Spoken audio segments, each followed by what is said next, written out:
بتركيز عال وبمعنويات تلامس السحاب تحضر مولودية الجزائر لاستقبال الرجاء البيضاوي المغربي في مباراة ذهاب الدور الربع النهائي من بطولة محمد السادس للأندية الأبطال. يتحفز العميد لهذه المواجهة المغاربية الواعدة بعودة الاستقرار والنتائج الإيجابية في المنافسات المحلية بقيادة المدرب المؤقت محمد مخازني، ويسعى للحفاظ على ديناميكية الانتصارات في البطولة العربية. أنا نمر فترة مليحة بزاف، الفريق راهو يفوز، أجواء رائعة، تيفري دراجة فريق كبير وكدايا، ما ننساوش ثاني بلي مولودية الجزائر ثاني فريق كبير، هما فريق كبير في المغرب وحنا فريق كبير في الجزائر، ان شاء الله لو ميور كي كان.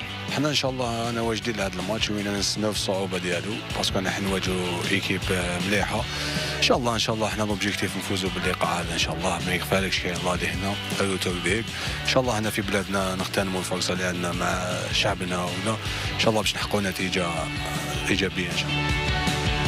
عزيمة المولودية التي وضعت التاج العربي ضمن أهدافها لهذا الموسم ستصطدم بمنافس من العيار الثقيل، فالرجاء البيضاوي ورغم بعض الغيابات جاء إلى الجزائر وفي نيته إعادة سيناريو الإطاحة بشبيبة القبائل الجزائري في المنافسة الإفريقية قبل أسبوع، ومحو آثار الهزيمة المفاجئة أمام الفتح الرباطي في الدور المحلي. بالنسبة للخسارة الأخيرة ديالنا فاحنا خسرنا ديك السيمانة ونسينا الخسارة ديالنا، فهي اللي غتكون هاجس ديالنا باش أننا ما نسمحوش في هذه المباراة هذه. الكل عارف بأنها غادي تكون مواجهة صعبة، ولكن مقابلة مقسومة على اثنين، مقابلة هنا في الجزائر، عندنا مقابلة العودة أمام جماهيرنا في مدينة الدار البيضاء.